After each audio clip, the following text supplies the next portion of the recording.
Queridos irmãos, vamos abrir as nossas Bíblias no livro de Eclesiastes.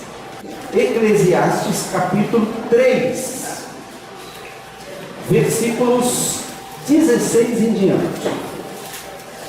Ok? Eclesiastes capítulo 3, versículo 16. Nós temos aqui, meus irmãos, as reflexões de um sábio diante da vida. Aquilo que um sábio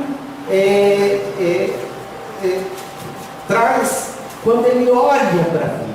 E eu vou fazer uma coisa, eu sei que os irmãos abriram a Bíblia, provavelmente na Bíblia, na revista atualizada. Eu vou ler o texto na Bíblia, na linguagem de hoje. Peço que você tente acompanhar, eu vou dando os versículos, porque só a leitura numa versão diferente, principalmente a linguagem de hoje, já, de certa forma, explica o texto. Eu não vou precisar gastar muito tempo explicando algumas coisas no texto. A própria leitura já traz a nossa compreensão algumas coisas importantes. Então, olha o que diz aqui, começando na Bíblia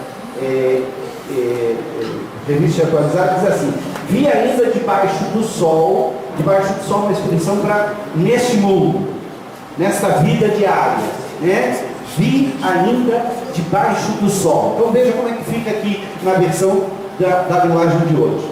Neste mundo eu também reparei o seguinte: no lugar onde deveriam estar a justiça e o direito, o que a gente encontra é a maldade.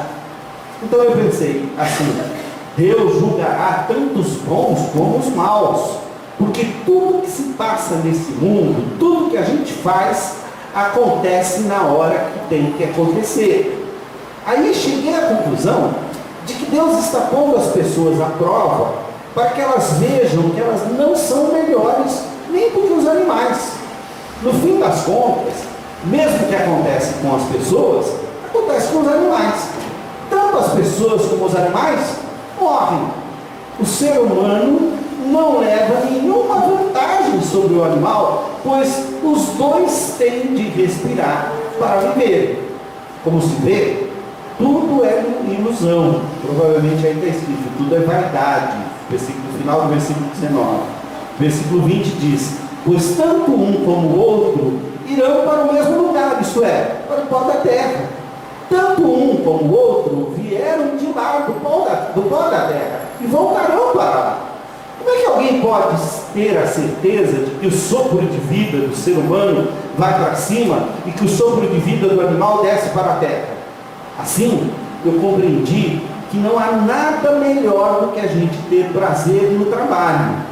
Essa é a nossa recompensa. Pois como é que podemos saber o que vai acontecer depois da nossa morte? Então olhei de novo para toda a injustiça que existe nesse mundo. Vi muitos sendo explorados e maltratados. Eles choravam, mas ninguém nos ajudava. Ninguém nos ajudava porque os seus perseguidores tinham o poder do seu lado. Os seus perseguidores tinham o poder do seu lado. Versículo 2: por isso cheguei a esta conclusão: aqueles que morreram são mais felizes do que os que continuam vivos. Porém, mais felizes do que todos são aqueles que ainda não nasceram e que ainda não viram as injustiças que há neste mundo. Também descobri por que as pessoas se esforçam tanto para ter sucesso no seu trabalho. É porque elas querem ser mais do que os outros. Mas tudo é ilusão, ou tudo é vaidade. É tudo como correr atrás do vento. Dizem que só mesmo um louco chegaria ao ponto de cruzar os braços e passar fome até morrer. Pode ser, mas é melhor ter pouco numa das mãos, com paz de espírito, do que estar sempre com as duas mãos cheias de trabalho, tentando pegar o vento. Descobri que na vida existe mais uma coisa que não vale a pena: o homem viver sozinho, sem amigos, sem filhos, sem irmãos, sempre trabalhando e nunca satisfeito com a riqueza que tem. Para que é que ele trabalha tanto, deixando de aproveitar as boas coisas da vida? Isso também é ilusão, é vaidade, é uma triste maneira de viver. 9. É melhor haver 2 do que 1, porque 2 pessoas trabalhando juntas podem ganhar muito mais. Se uma delas cai, a outra ajuda a se levantar. Mas se alguém está sozinho e cai, fica em má situação, porque não tem ninguém que o ajude a se levantar. Se faz frio, 2 podem dormir juntos e se esquentar, mas um sozinho, como é que vai se esquentar? 2 homens podem resistir a um ataque que derrotaria um deles, se estivesse sozinho. Uma corda de 3 cordões é difícil de arrebentar. O moço pobre, mas sábio, vale mais do que um rei velho e sem juízo, que já não aceita conselho de ninguém.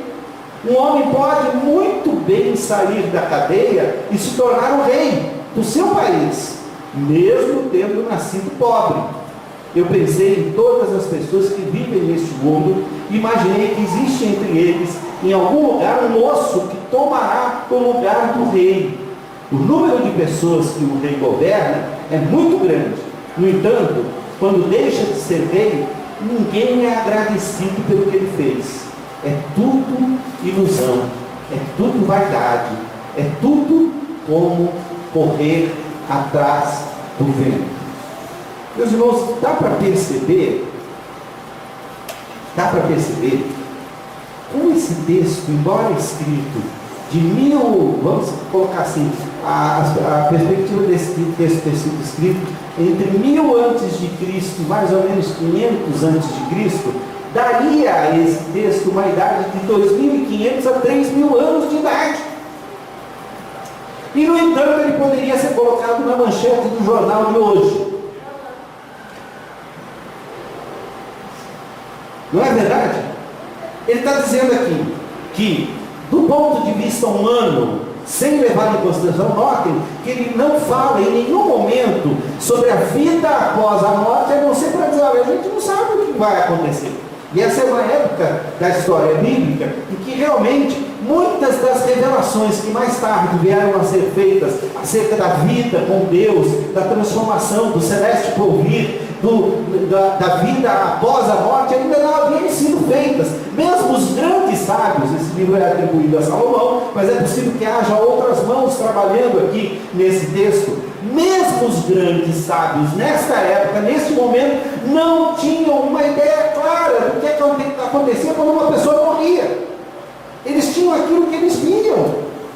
E quando morre um animal, um homem, um ser humano morre, qual a diferença? Do ponto de vista humano, sem que nós tenhamos uma revelação divina nos mostrando as coisas que estão para além do que a vista consegue enxergar. Nada, elas são iguais. Do jeito que o animal morre e apodrece, o homem morre e apodrece. Qual a diferença entre os dois? Ele está dizendo aqui qual é a vantagem de viver nesse mundo. E notem que ele tem uma visão muito pessimista do mundo. Muito pessimista. Ele chega a dizer que a única alegria que a gente tem é se a gente se alegrar no nosso trabalho. Porque trabalhar demais também, como ele diz, é canseira e enfado da carne. E à medida que a gente vai lendo o texto, eu não quero ler, há muita coisa para a gente ler aqui, inclusive o capítulo 5 fala um pouquinho sobre o que foi falado hoje na escola bíblica dominical, que fala do juramento diante de Deus, que nós não devemos usar do juramento de uma maneira que desagrade a Deus. E aqui vai falar justamente sobre a loucura dos votos precipitados, daqueles que estão jurando e prometendo a qualquer coisa, de qualquer maneira, de qualquer modo. Notem, ele tem uma visão pessimista, como se ele vivesse nos dias atuais e ele olhasse o mundo do jeito que está e chegasse à conclusão que muitos de nós estão chegando. Eu tenho visto tanta gente dizendo, como eu queria sair do Brasil, eu queria ir para Portugal, viver lá, tentar minha vida lá, eu queria morar. Estados Unidos já não é mais o paraíso dos olhos de muita gente. Depois que o Trump assumiu, tem gente com medo de ir para os Estados Unidos. Portugal hoje virou o lugar, né, dos sonhos de muita gente, né? E eu fico pensando, né? Ir para a Europa. Nós temos um tio que está lá na Europa. As lutas que eles estão passando lá, os medos que eles estão passando lá, se nós analisarmos bem, não existe lugar seguro hoje no mundo. Não existe lugar onde alguém possa dizer assim: neste lugar reina a justiça, neste lugar a justiça é feita. Um país maravilhoso, e é maravilhoso mesmo, como os Estados Unidos, sempre foi um país dos sonhos de muita gente, passou essa semana aqui por aquela tragédia de um menino, de um jovem de 19 anos, que armado até os dentes, carregado de munição até os dentes, entrou e matou acho que 16 pessoas, 19 pessoas, 17 pessoas, e numa escola de segundo grau, onde eram muitos brasileiros que foram para lá para fugir do Brasil. Vários brasileiros estudam naquela escola. Eu vi um depoimento de alguns pais brasileiros que estavam dizendo: a gente não imaginava que isso pudesse acontecer aqui. Isso aqui é um dos lugares mais pacatos do mundo. Isso aqui é um lugar onde a gente anda, deixa a chave do carro no carro, o carro ligado para ficar esquentando enquanto a gente vai no supermercado. Eu vi isso acontecer lá no Canadá.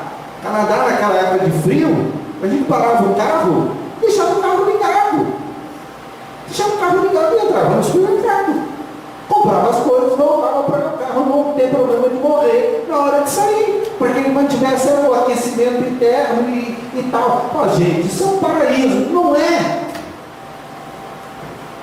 Não é. Nós estamos vivendo as consequências de termos nos afastado de Deus.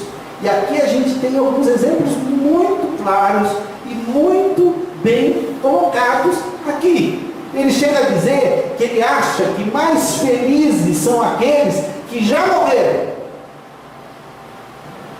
Mais ainda, mais felizes são os que nem nasceram, porque não chegaram a ver esse mundo de tristeza. Então, a primeira coisa que eu queria que os irmãos guardassem no coração é que nós estamos vivendo um tempo provisório aqui na Terra. Enquanto vivemos um tempo de lutas, vivemos um tempo no qual Deus nos deu a oportunidade de uma transformação de vida ao nos encontrarmos com Jesus Cristo. Mas Jesus Cristo nos disse, numa de suas palavras, o seguinte: no mundo tereis aflições.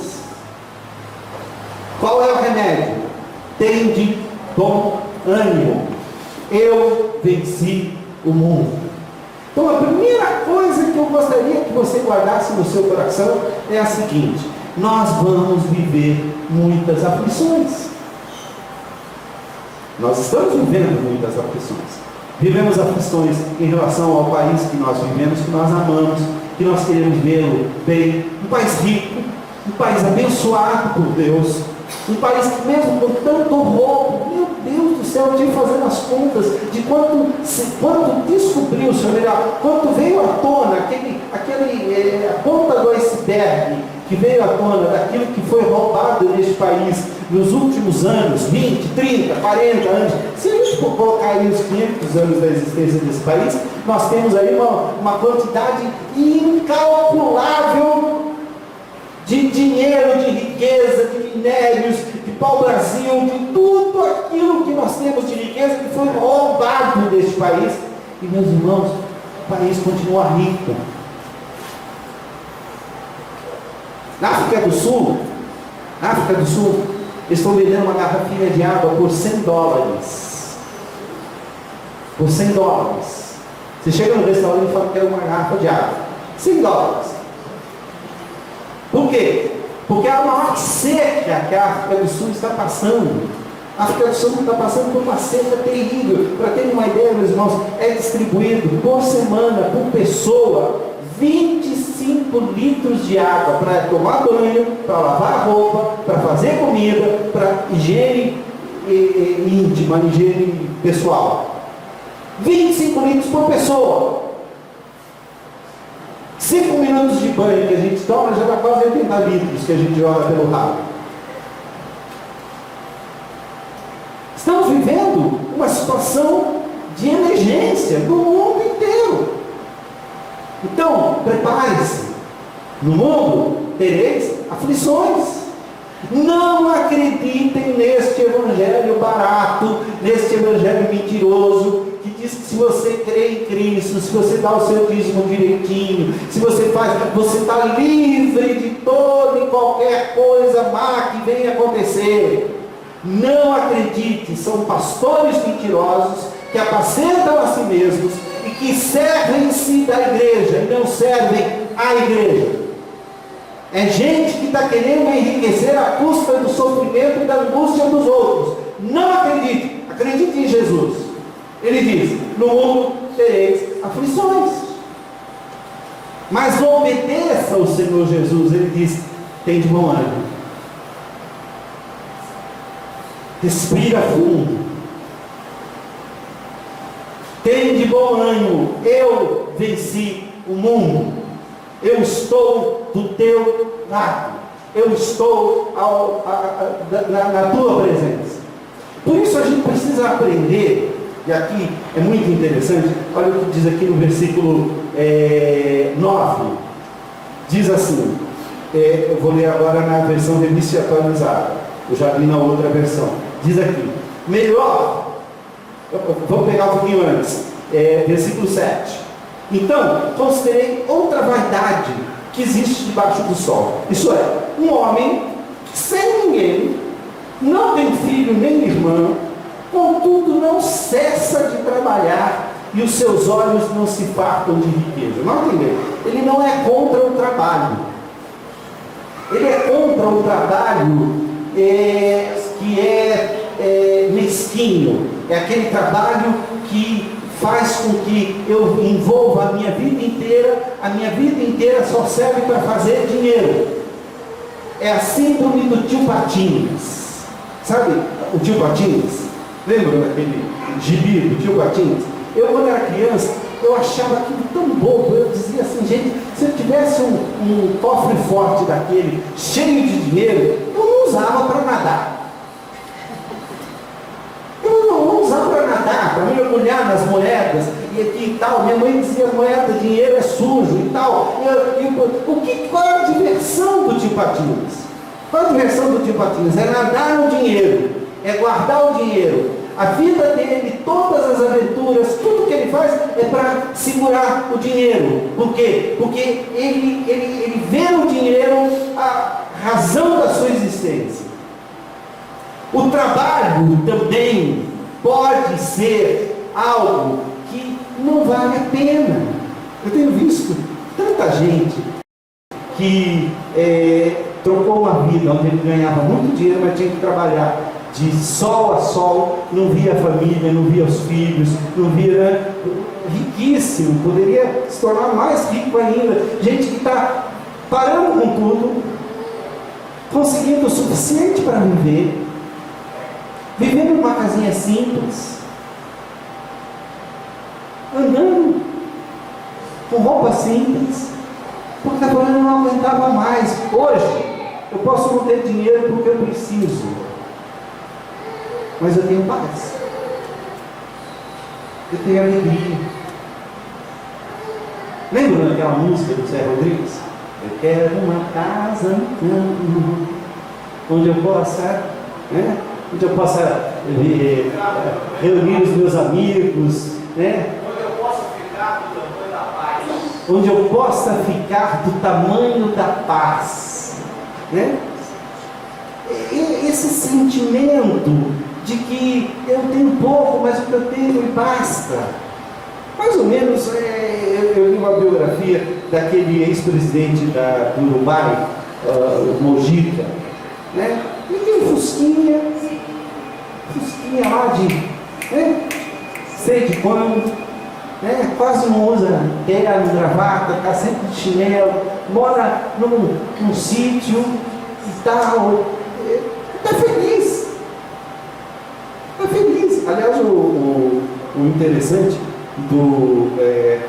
da biografia que foi escrita por meu amigo Marcos Lessa, que inclusive é membro aqui da nossa igreja, o Marcos Lessa escreveu o título de maneira irônica. Ele deu o título de o presidente mais rico do mundo. Presidente mais rico do mundo. Falando dessa vida simples que ele tinha. Uma riqueza que nós precisamos aprender a ter. Olha o que ele diz aqui, ó. Está aqui, né? Contudo, não cessa de trabalhar. Os seus olhos não se fartam de riqueza. E não diz: para quem trabalho eu? Se nego a minha alma os bens da vida? Também nisso é vaidade, é passageiro, é enfadonho o trabalho. Melhor é serem dois do que um, porque tem melhor paga do seu trabalho. Porque se cair em um, levanta o companheiro. Aí, ai porém, do que estiver só, pois caindo, não haverá quem o levante.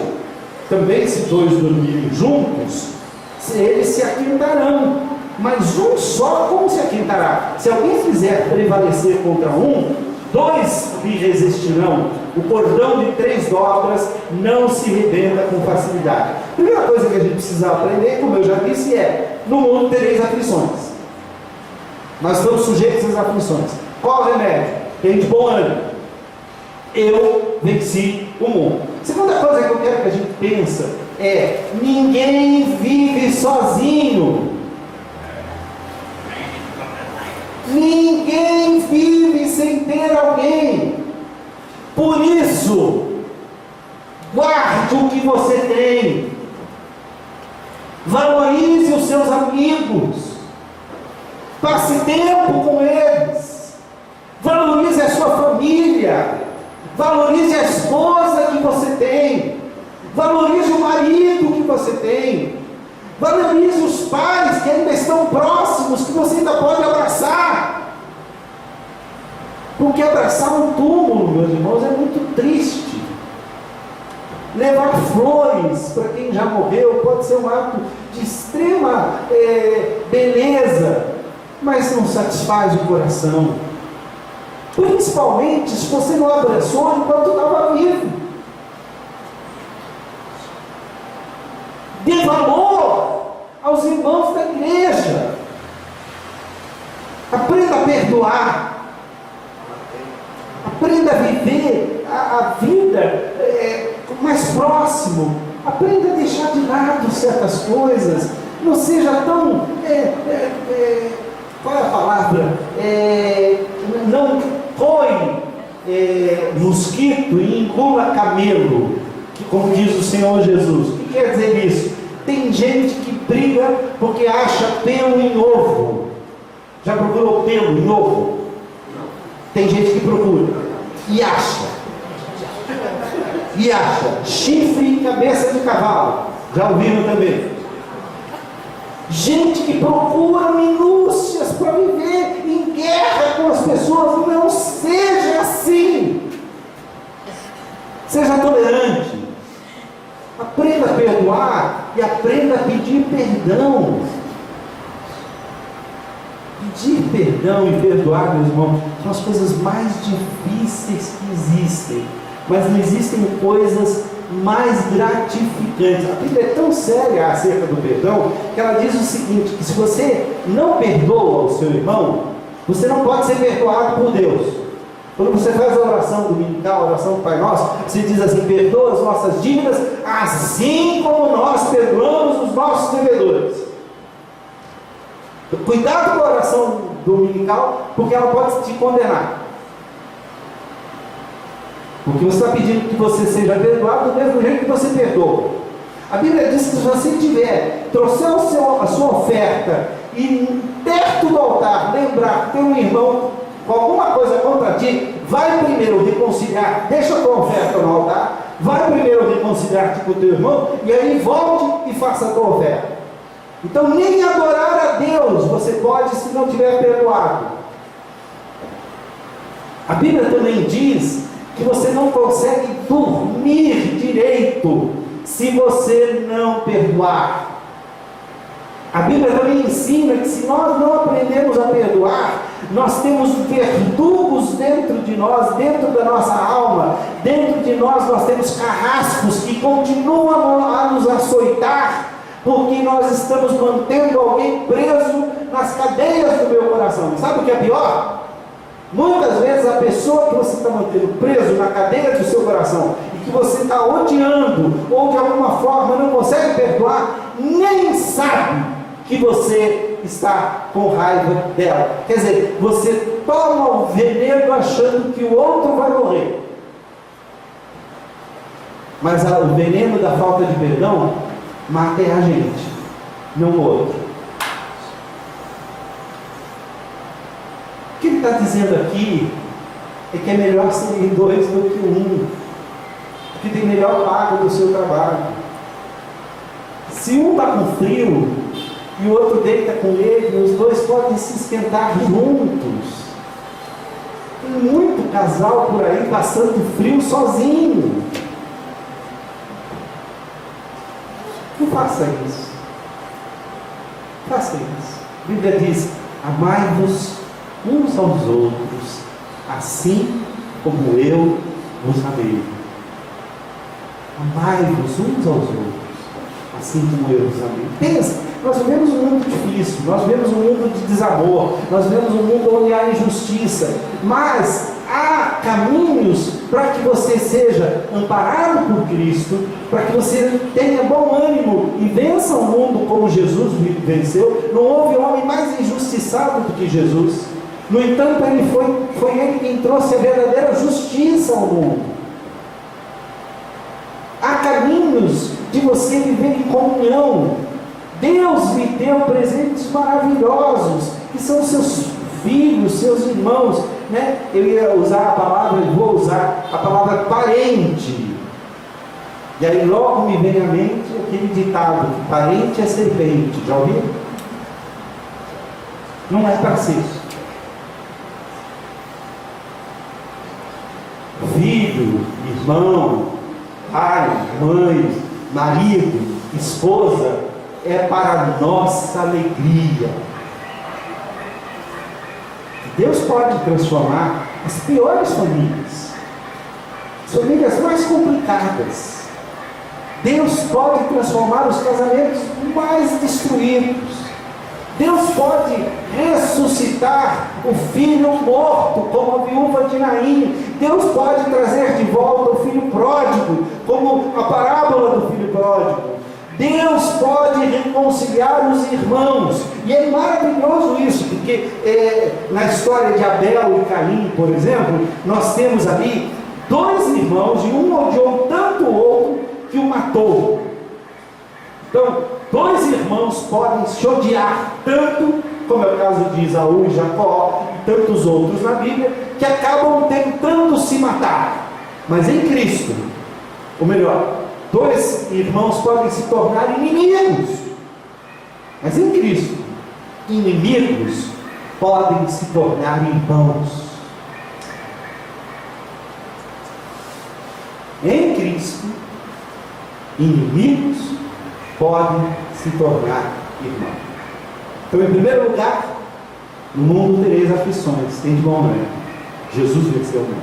Em segundo lugar, valorize quem Deus colocou perto de você. Ame o próximo e o inimigo. Não é só quem está próximo, é quem está longe também. Porque assim Jesus nos amou. E quem não ama o seu irmão não pode amar a Deus. Porque Deus é amor. Deus nos dá caminhos para nós vencermos este mundo. Por último, ele vai dizer aqui: olha, melhor é o jovem sábio e pobre do que o rei velho e insensato, que já não aceita conselho de ninguém, que não se deixa demonstrar. Ainda que aquele saia do cárcere, quer dizer, o jovem, para reinar, ou nasça pobre no reino deste, ele pode vir a ser o rei. Nós tivemos um exemplo disso no Brasil, há pouco tempo atrás. Se foi bom ou não entramos na questão, mas que Eclesiastes está certo. Não estou entrando aqui no mérito se foi ou não. Ele talvez não tenha seguido os conselhos que deveria seguir, mas isso pode acontecer. Não ache que a situação está já estabelecida. Deus pode reverter este mundo. Olha o que diz aqui, olha. Ainda que aquele, olha lá, versículo 15. Vi todos os viventes que andam debaixo do sol com o jovem sucessor, que ficará em lugar do rei. E era sem conta todo o povo que ele dominava. Tampouco os que virão depois e hão de se regozijar nele. Na verdade, também isso é vaidade e correr atrás do vento. A palavra vaidade aqui é uma palavra muito importante, precisa ser bem traduzida, ela é difícil de traduzir. Ela significa basicamente aquela fumacinha que sai da chaleira quando você começa a ferver, tem aquela fumacinha branca que sai e some. Os irmãos já devem ter visto isso, né? Aquela fumacinha, principalmente chaleira que né? Quando é aberto não acontece isso, mas na chaleira que tem assim, sai uma fumacinha, ela fica branca e some. Isso é Evel em hebraico. Evel é o nome de Abel, porque Abel foi rapidinho também, ele viveu pouco tempo e morreu, já desvaneceu. A palavra vaidade significa exatamente isso, é essa coisa que aparece quando você vê, cadê? Sumiu. É efêmero, é uma coisa que não tem duração, é uma coisa que vai e acaba rápido. Essa é a situação que nós estamos vivendo no Brasil. É uma situação difícil, já está durando demais, mas lá na frente a gente vai olhar e vai dizer: passou. Bolha de sabão, ótimo exemplo, dona Val, excelente. Bolha de sabão é mais ou menos, lembram da inflação? Lembram da hiperinflação? Lembram do overnight? Alguém lembra o que é isso? O que é investir dinheiro à noite para de manhã você retirar já com juros de 10, 15%, que já tinha perdido o valor? Lembram quando a inflação chegou a quase 30, 20% ao mês, 40% ao mês? Lembra? Passou. Acabou. Hoje tem inflação, já a inflação está diminuindo. Meus irmãos, as coisas mudam. As coisas mudam. E aí, é preciso que a gente aprenda uma lição muito importante. Ou você é agente de transformação da história, ou a história te atropela e você vai sendo levado como uma onda, como quem levou um caixote na praia. Eu aprendi essa palavra aqui no Rio de Janeiro. E lá em São Paulo eu não sabia o que era caixote. Eu levei um caixote quando era criança e quase morri afogado. Só descobri o nome quando vim morar aqui no Rio de Janeiro. Foi um caixote que eu levei. A onda me derrubou e foi me levando.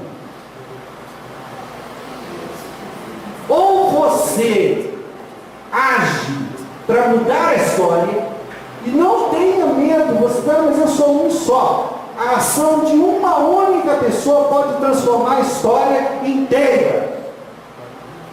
A gente tem exemplos extraordinários como esse.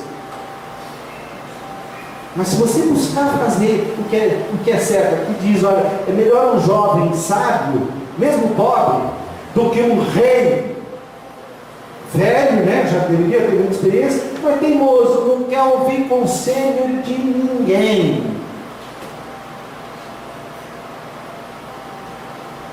Esse rei vai fazer besteira.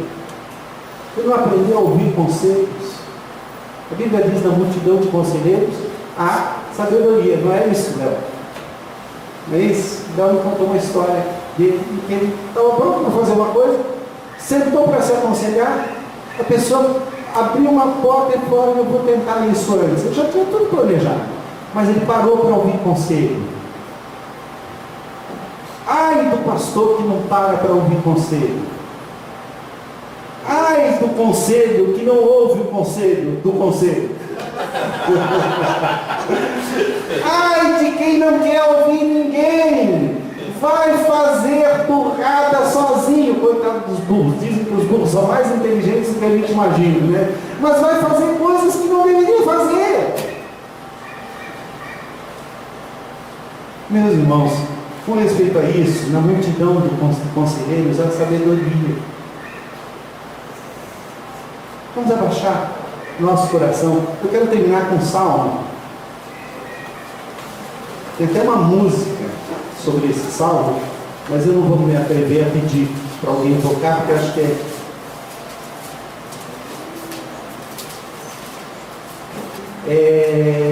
vamos lá, eu vou achar aqui. Senhor, não é soberbo no meu coração. 131. É o salmo de número 131. Diz assim: